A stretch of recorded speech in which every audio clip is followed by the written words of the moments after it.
Sul livello nazionale abbiamo dei dati estremamente preoccupanti, un meno 8,5 di presenze fino a marzo e un meno 12 di fatturati.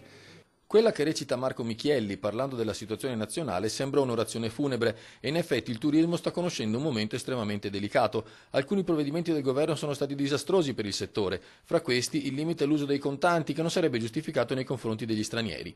In un panorama delle città d'arte complessivamente depresso, Venezia tiene, ma inizia comunque ad avere problemi legati all'aumento dei posti letto. Nella sola Venezia insulare sono stati di nuovo più che raddoppiati i posti letto alberghieri, nella Gronda lagunare sono stati quadruplicati.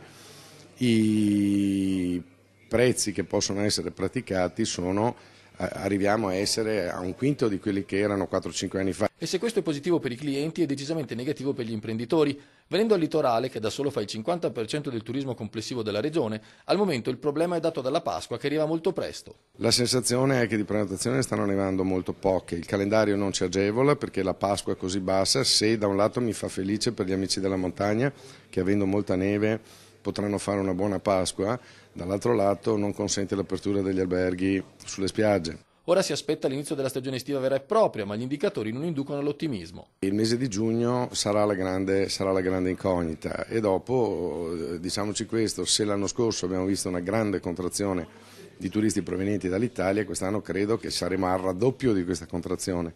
Al momento a Jesolo sono aperti 40 alberghi su 400, a Bibione una decina su 94, a Caorle una ventina su 140, con un calo delle prenotazioni del 25% rispetto alla Pasqua dell'anno scorso, ma c'è un dato che preoccupa più di tutti. I primi segnali di contrazione del mercato tedesco ci fanno rabbrividire.